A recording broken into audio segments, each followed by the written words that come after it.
चुनाव आ रहा है, योगी जी भी आ गए हैं और पश्चिम उत्तर प्रदेश का जो दौरा है वो शुरू हो गया है, कैराना से स्टार्ट कर दिया गया है। क्या आप देख रहे हो, लगातार बात उठाई जा रही है पलायन की, कैसे देख रहे हो? मुजफ्फरनगर की भी बात याद मैं समझता हूं बीजेपी अपनी असली औकात पर आ गई है, बस यही है। अब विकास कहां गया भाड़ में? कहां गया विकास? जिस विकास के लिए सैकड़ों करोड़ रुपए जो है विज्ञापन में खर्च किए बीजेपी ने, और हर जो मीडिया है, चाहे इलेक्ट्रॉनिक मीडिया हो, चाहे प्रिंट मीडिया हो, चाहे गोदी मीडिया हो, सबको जिस तरह से सबकी झोली भरी गई और प्रचार किया गया पूरा कि इतने लाख नौकरियां और इतने लोगों को रोजगार और इतना विकास किया, इतनी सड़कें, इतने हाईवे और इतने कॉलेज और इतने मेडिकल कॉलेज, और वो सब कहां गए वो? आखिर जो हम लोग पहले से बताते आ रहे थे कि बीजेपी के पास में चुनाव के लिए मुद्दा कोई नहीं है सिवाय हिंदू मुस्लिम के, और कैराना में आके उस मुद्दे को उठाना, पलायन की बात करना, वो वही है। अब लोग सुरक्षित है, कोई सुरक्षित नहीं है। क्या सुरक्षित? घर लौट रहे हैं। क्या सुरक्षित है? चले गए थे जब बीजेपी का गृह राज्य मंत्री और उसका लड़का किसानों का कत्ल करे सरेआम, तो कौन सुरक्षित है? वो तो अमित शाह और बीजेपी दूरबीन से नहीं दिख रहे हैं गुंडे उनको? नहीं, दूरबीन से तो सामने दिख रहे हो ना, जब बगल में ही खड़ा कर रखा है। जब आपने माफिया को, गुंडों को बगल में खड़ा कर रखा है और सामने आप देख रहे हो, तो दिखेगा कहां?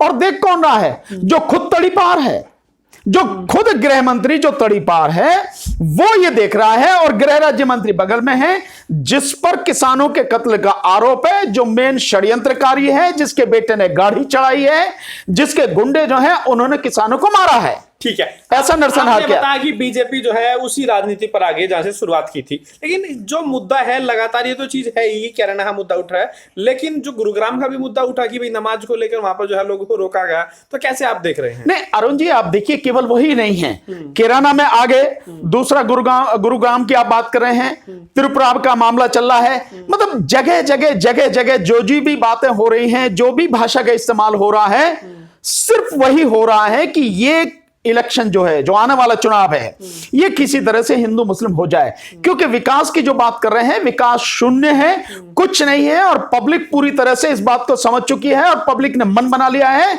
बीजेपी को पूरी तरह से उखाड़ फेंकने का। ये जो आपने बात की हिंदू मुस्लिम जो राजनीति है, जो कम्युनल पॉलिटिक्स है, अभी जो है बीजेपी की राष्ट्रीय कार्यकारिणी की बैठक भी हुई है, उसमें जो है चुनाव को लेकर चर्चा हुई कि भाई कैसे हमें जो है लोगों के बीच में जाना है। वहां पे तो कहा कि भाई आपको लोगों के बीच में जाना है, लोग दिल में जगह बनानी है, आप फिर से चुनाव जीत कर आए, लेकिन यहाँ पे कुछ और ही हो रहा है। यहाँ पे तो हिंदू मुस्लिम की बात आ रही है, पलायन की बात आ रही है, ऊपर से तो ऐसा नहीं लग रहा, ऊपर से संदेश आ रहा है कि भाई नहीं, ये देखिए, बीजेपी की कथनी और करनी में जमीन आसमान का अंतर है। कहां से आता है? नहीं, आप एक बार इसको ऑर्डर आने की समझ रहे हो क्या?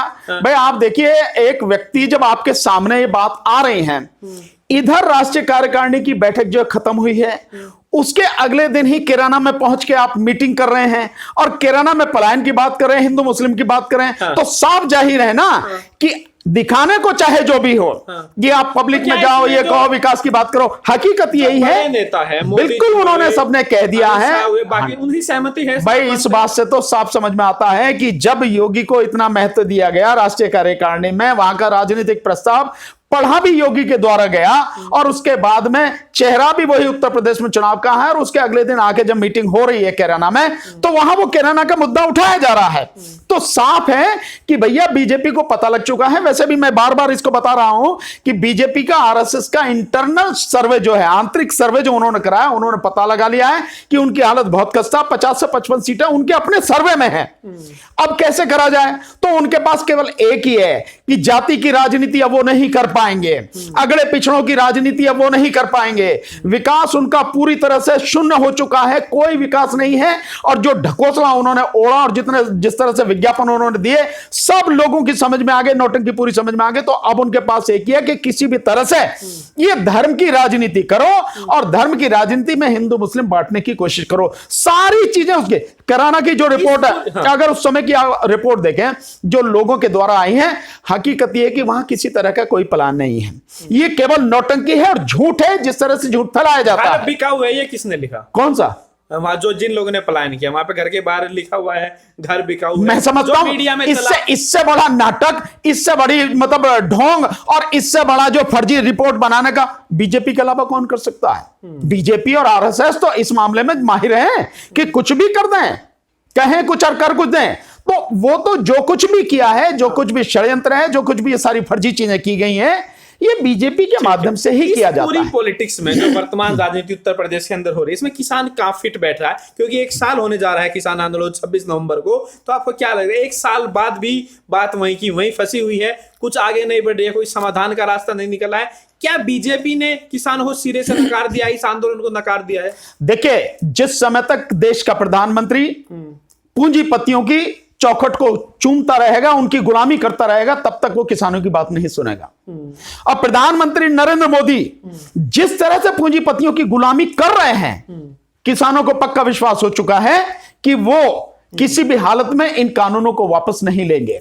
हालांकि मेरा व्यक्तिगत अपना मानना यह है कि वह आज नहीं तो कल वापस लिए जाएंगे, पर लिए जाएंगे कोर्ट के माध्यम से, जैसा मेरा अपना आकलन है। मेरा आकलन गलत भी हो सकता है, कुछ भी हो सकता है, लेकिन मुझे ऐसा है कि ये कानून प्रधानमंत्री नहीं लेंगे, सरकार नहीं लेगी, लेंगे कोर्ट के माध्यम से, ताकि वो बच जाए। दूसरी बात, अगर जनता के सामने झुके तो बड़ा होता है, नहीं तो मोदी की तो अकड़ ही इतनी है, मोदी की तो अकड़ ही इतनी है कि झुकना नहीं है।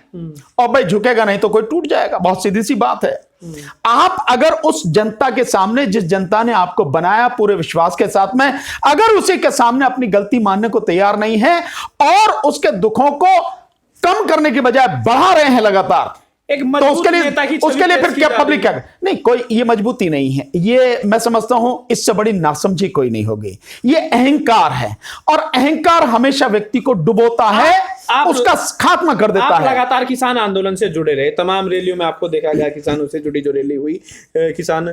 तो अब क्या लग रहा है, क्या मूड है किसानों का? 26 नवंबर को क्या प्रोग्राम है? 29 को भी प्रोग्राम नहीं, देखिए 26 नवंबर का जो प्रोग्राम अभी तक मेरे पास जो इंफॉर्मेशन है, 22 तारीख का प्रोग्राम है, 22 नवंबर का लखनऊ में रैली है, किसान महापंचायत है। उसके बाद में 26 नवंबर का, जहां तक मेरी जानकारी है कि 5 राज्यों जैसे उत्तर प्रदेश, उत्तराखंड है और शायद उसमें हरियाणा, पंजाब भी हैं, इस तरह से करके इन 5 राज्यों को छोड़ के बाकी सभी राज्यों की राजधानी में ये एक मतलब आंदोलन करने का विचार है। और 29 तारीख को यहां पे दिल्ली में संख्या एक निश्चित की गई है, उस संख्या में, हाँ, वो जो संख्या निश्चित करके और दिल्ली में घुसने का चारों तरफ से, मतलब जहां जहां भी साथी बैठे हैं, वो चाहे टिकरी बॉर्डर पर हो, चाहे सिंगू बॉर्डर पर हो, चाहे गाजीपुर बॉर्डर पर, उन सबके जो भी जाएंगे, ट्रैक्टर हो, लोग हो, उनके सबके नाम, आइडेंटिटी कार्ड, पूरा सब कुछ अपने पास सारा रिकॉर्ड रखा जाएगा और वो लोग दिल्ली में जाने का प्रयास करेंगे, क्योंकि सरकार ये कह रही है कि रास्ते खोल दिए गए हैं, वहीं धरना शुरू हो जाएगा। 100% वही करेंगे, हमारी नीति वही है। तो भाई अगर कह रहे हैं कि रास्ते खोल दिए गए हैं, हमने तो रोके नहीं रास्ते, ये बात तो अब सिद्ध हो गई, क्योंकि जब रास्ते जो है पुलिस ने ही वो सारा जितना भी लगा रखे थे, चाहे तार हो कटीले, चाहे कीले हो, चाहे बैरिकेड हो, जो भी कुछ हो, पत्थर की दीवारें हो, कंक्रीट की दीवारें हो, वो जो भी थे गार्डर वगैरह लगा के वो पुलिस ने ही लगाए थे। अब पुलिस ने हटाए तो हमारी बात ये सच सिद्ध हो गई कि रास्ते उन्होंने रोके, हमने नहीं रोके। जब ट्रैक्टर लेकर दिल्ली जाने की बात आती है तो 26 जनवरी की याद दिलाई जाती है। नहीं, वो चाहे जो भी करें, वो तो उनके पास इसके अलावा है ही नहीं, लेकिन 26 जनवरी की जब याद दिलाएं तो 26 जनवरी की उस बात को, षड्यंत्र को भी उन्हें याद करना चाहिए, जिस षड्यंत्र के तहत बीजेपी ने सारा जो लाल किले वाला था वो सीन रचा और बाकी सारी चीजें, और जिस तरह से बेगुनाह और बिल्कुल जो मतलब निर्दोष किसान है उन पर मतलब मुकदमे लगाए हैं, सैकड़ों नहीं हजारों की संख्या में किसानों पर मुकदमे लगाए हैं, 20-25 FIR हुई हैं। तो सबको भी ध्यान रखना चाहिए, क्योंकि वो सारा षड्यंत्र बीजेपी का था, मोदी सरकार का था, जिसमें वो असफल हो गई, जिसमें सिखों को टारगेट पे लेकर उन्हें बदनाम करके उनका कत्लेआम करने का जिस तरह का प्लान था बीजेपी। अभी सर चुनाव आ गया है तो बीजेपी के लोग लगातार यही मैसेज दे रहे हैं कि जो किसान है, जो पश्चिमी उत्तर प्रदेश का जो किसान है, उसका इस किसान आंदोलन से कोई लेना देना नहीं है, इनको जो है बहकाया जा रहा है। एक पार्टी विशेष के लोग ये बैठे हुए हैं और यहाँ के जो किसान है वो तो कॉन्ट्रैक्ट फार्मिंग कर ही रहा है पहले से, जो है गन्ने का किसान है, मिल मालिक के साथ। नहीं, ये सब बेकार की बातें हैं, झूठे, और बीजेपी के पास इसके अलावा कुछ है नहीं। जहां तक किसानों को बहकाने की बात है, वहां पर सारे किसान ही हैं और किसान किसान बहका नहीं है, उसे मालूम है वो कानून क्या कॉन्ट्रैक्ट फार्मिंग है। कर रहे हैं। बीजेपी वालों ने कानून पढ़ा नहीं है, उनकी ऊपर से जो उनका जो आईटी सेल चलता है, उस आईटी सेल में जो उनके दिमाग में घुसा दिया जाता है, जो उनको भेजा जाता है, बस उसी पे वो प्रचार करते हैं। हकीकत में कानून उन्होंने पढ़ा नहीं है। जहां तक किसान की, किसान बहुत अच्छी तरह जानता है, समझता है, और केवल चंद किसान हैं, पश्चिमी उत्तर प्रदेश के कुछ किसान हैं या पंजाब और हरियाणा के, तो मैं समझता हूं जो अभी भारत बंद हुआ था, उस भारत बंद में आप और हम सब, पूरी दुनिया इस बात की गवाह थी। सबने देखा कि तमिलनाडु, केरल, आंध्र प्रदेश, कर्नाटक, मध्य प्रदेश, छत्तीसगढ़, बिहार, झारखंड, उत्तर प्रदेश, उत्तराखंड, पंजाब, हरियाणा, गुजरात, राजस्थान, ये सारा पूरा इलाका जो है ये सब बंद था। सब में जबरदस्त तरीके से एक आंदोलन था और भारत बंद का व्यापक असर था, सबने देखा। तो ये कैसे कह रहे हैं? और अगर इन्हें और देखना हो तो अभी देख लें, लखनऊ में रैली होगी वो देख लें, जो मुजफ्फरनगर में रैली हुई थी वो भी इन्होंने देख ली है, कोई ऐसा तो है नहीं इन्होंने देखी नहीं। और इसके अलावा अब जो आने वाले प्रोग्राम होने वाले हैं उसमें भी इन्हें पता लग गया कि किसान आंदोलन कहां तक है। जो किसानों के अंदर भी जो गुस्सा है कि भाई डीजल महंगा हो गया है, बीजेपी ने उसको काउंटर करने की कोशिश की, 5 रुपए घटाए डीजल पे, 10 रुपए पेट्रोल। 5 रुपए डीजल पे, तो इससे दो चीजें आप समझें। आप इस चीज को समझने की कोशिश करें। 5 रुपए घटाने की नौटंकी की है, केवल नौटंकी। आप बढ़ा रहे हो 40 रुपए, घटा रहे हो 5 रुपए, नंबर 1। दूसरा, सरकार का ये झूठ सबके सामने आ गया, नंगी हो गई सरकार, जो कहती है कि भाई डीजल और पेट्रोल के रेट हमारे हाथ में नहीं है, ये तो जिस तरह से अंतरराष्ट्रीय क्षेत्र में बढ़ता है, घटता है, उसमें होता है। वो कह रहे इसके लिए कांग्रेस जिम्मेदार नहीं, कांग्रेस बॉन्ड्स जारी किए, बॉन्ड जो जारी किए कांग्रेस ने 1.25 लाख करोड़ के। और ये सरकार जब से 2014 से आई है अब तक 17 लाख करोड़ रुपए वसूल कर चुकी है। अगर मोदी सरकार में, अमित शाह में अगर हिम्मत है सच बोलने की और सच करने की, तो बोल के दिखा में ना, करके दिखा में कि बॉन्ड तेल से कितना पैसा अब तक तुमने वसूल कर लिया, 17 लाख करोड़। और बॉन्ड कितना है? 1.25 लाख करोड़ का। अगर सरकार चाहती तो एक ही झटके में वो जितना भी पैसा था बॉन्ड का वो सब दे सकती थी। इसके अलावा जो मैं आपको चीजें बता रहा हूं, इसी साल अब तक जो सरकार है 2 लाख करोड़ से ज्यादा वसूल कर चुकी है पूरे। उसमें पिछले साल जो था 3,90,000 करोड़। और अब जहां तक बात कर रही है वो लगा रही है, जो वो कर रही है, मतलब जो वसूल किया है पैसा केवल टैक्स से, एक साल में 4 लाख करोड़ आज की तारीख में वसूल कर रही है। तो वैक्सीन 80 करोड़ लोगों को खाना दे रहे हैं, 80 करोड़ लोगों को खाना जो दे रही है। पहले तो उसके विषय में जानकारी ये लें कि 80 करोड़ लोगों को खाना गया नहीं है। और जब से अप्रैल से शुरू किया है, मैं अब पीछे तक का बता दे रहा हूं, पीछे से जब से अप्रैल से शुरू किया है और अब तक जब नवंबर तक देगी, मात्र 2,15,000 करोड़ रुपए ही इस खाने के लिए, इस अनाज के लिए जो है सरकार ने बांटे हैं, मतलब खर्चा हुआ है सरकार के हिसाब से। मैं अपने हिसाब से बात नहीं कर रहा, पहले मेरी बात सुने। एक सवाल जोड़ लीजिए इसमें, क्या देश में 80 करोड़ लोगों को खाने की जरूरत है? क्या 80 करोड़ भूखे लोग हैं? नहीं, उससे देखिए एक सवाल, देखिए उससे कई सवाल उठते हैं, उससे कई सवाल। एक मैं थोड़ा सा पीछे ले जाता हूं। 2013 में कानून बना था, खाद्य सुरक्षा कानून जी, कांग्रेस सरकार ने लिया था। और कांग्रेस सरकार ने उस समय देश के 82 करोड़ लोगों को उस खाद्य सुरक्षा कानून के अंतर्गत अनाज देने का कम पैसे पर वो किया था, वो खाद्य सुरक्षा कानून। और आज ये मोदी सरकार जब 80 करोड़ लोगों को खाना दे रही है, 5 किलो अनाज दे रही है, तो इसका मतलब साफ है कि देश में गरीबी रेखा से नीचे 80 करोड़ लोग रह रहे हैं, 29 करोड़ या 27 करोड़ लोग नहीं, जिसको सरकार कहती है। तो आप समझ रहे हैं। और देश में हकीकत में 100 करोड़ से ज्यादा लोगों, 100 करोड़ से 1 से 10 करोड़ लोगों के सामने खाने का संकट है। क्योंकि ये आंकड़ा अभी, इससे आप कैलकुलेट कर लें, जो अभी आंकड़े आए हैं सरकार के 2020 के, उसमें जो दिखाया गया है 29 किसान हर दिन आत्महत्या कर रहे हैं, 42 जो बेरोजगार हैं वो आत्महत्या कर रहे हैं, और मजदूर 103 एक दिन में आत्महत्या कर रहे हैं। आंकड़ा कितना बड़ा है, डरावने वाला आंकड़ा है। सरकार कह रही है कि भाई 80 करोड़ लोग खाना दे रहे हैं, दूसरी तरफ जो है ग्लोबल हंगर इंडेक्स को नकार देते हैं कि जिसमें 102 पर आ गए हैं, 101 पर है, उसको कह रहे हैं झूठी है, झूठी है। तो मतलब वो झूठी है और मोदी दुनिया में नंबर 1 है, ये बड़ी, ये सही है, ये सही है। और 80 करोड़ को खाना आप दे रहे हो, ये सब सारी चीजें झूठी है। दूसरा, 80 करोड़ को भी खाना मिला नहीं है। खाना किसको मिला है? खाना मिला है मात्र 40 करोड़ के आसपास लोगों को, समझे ना जी, इससे आगे मिला ही नहीं है। स्टेट ने अपना उठाया नहीं अनाज। दूसरी बात जो मैं कह रहा हूं, आपको कैलकुलेट करके जो बता रहा हूं, कि अप्रैल पिछले 2020 जब से कोरोना आया तब से लेके अब तक नवंबर तक जो कुल पैसा इस पे खर्च हुआ है वो 2,15,000 करोड़ के लगभग हुआ है सिर्फ अनाज पर। और रही आप उसकी वैक्सीन की बात कर रहे हो, तो वैक्सीन पे कितना है? वैक्सीन पे सरकार का कहना था 35,000 करोड़।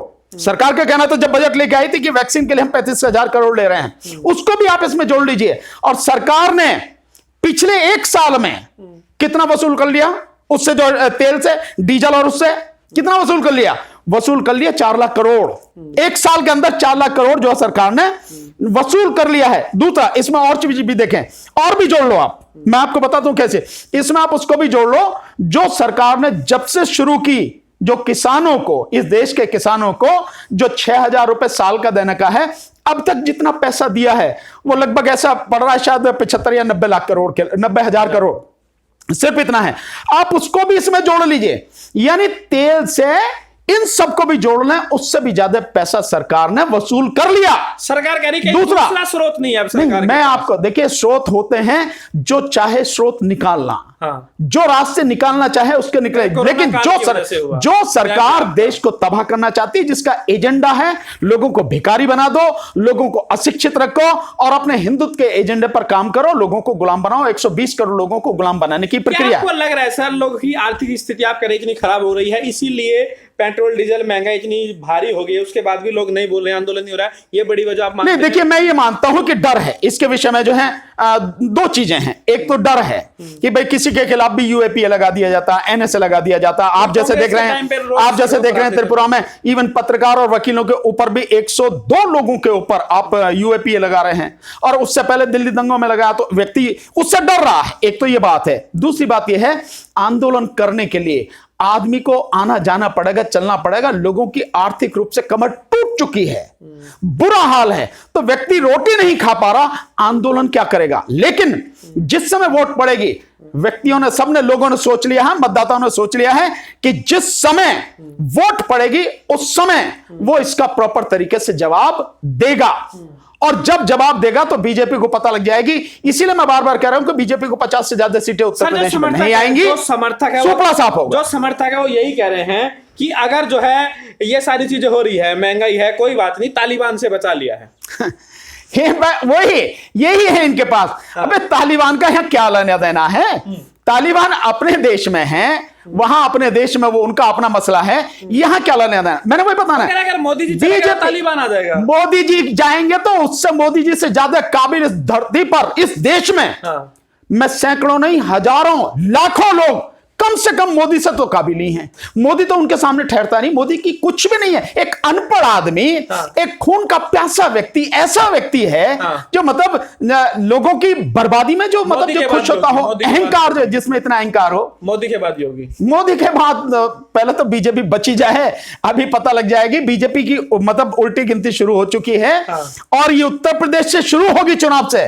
और मैं आपको दावे के साथ कह रहा हूं, पहले मैं तब भी कहा था, फिर कह रहा हूं, 2024 में लोकसभा चुनाव होगा, बीजेपी का पूरी तरह से अंतिम संस्कार हो जाएगा, आप चिंता ना करें। आपको लग रहा है यूपी में बीजेपी नहीं आ रही, उनको लग रहा है फिर भी हिंदुत्व, राम मंदिर के मुद्दे मुझे लग नहीं भाई, उनके पास इलेक्शन में जाने के लिए कोई बात तो हो। उनके पास इसके अलावा तो कोई बात है नहीं। इसकी काट भी नहीं है विपक्ष से बात। नहीं, विपक्ष को काट करने की जरूरत नहीं है, पब्लिक ही काट कर देगी। क्योंकि पब्लिक जानती है, पब्लिक कहती है कि हिंदू मुस्लिम नहीं चाहिए, हमें चाहिए रोजगार, हमें चाहिए भोजन, हमें चाहिए शिक्षा, हमें चाहिए मेडिकल फैसिलिटी, हमें चाहिए सुरक्षा, किसानों को चाहिए गन्ने का भाव, किसानों को चाहिए तीनों कृषि कानून वापस लो, मजदूरों को चाहिए कि जो मजदूरों के खिलाफ जो कानून बनाए, श्रम कानून, उन्हें वापस लो, मजदूरों को रोजगार दो, ये चाहिए। ये है असली मुद्दे।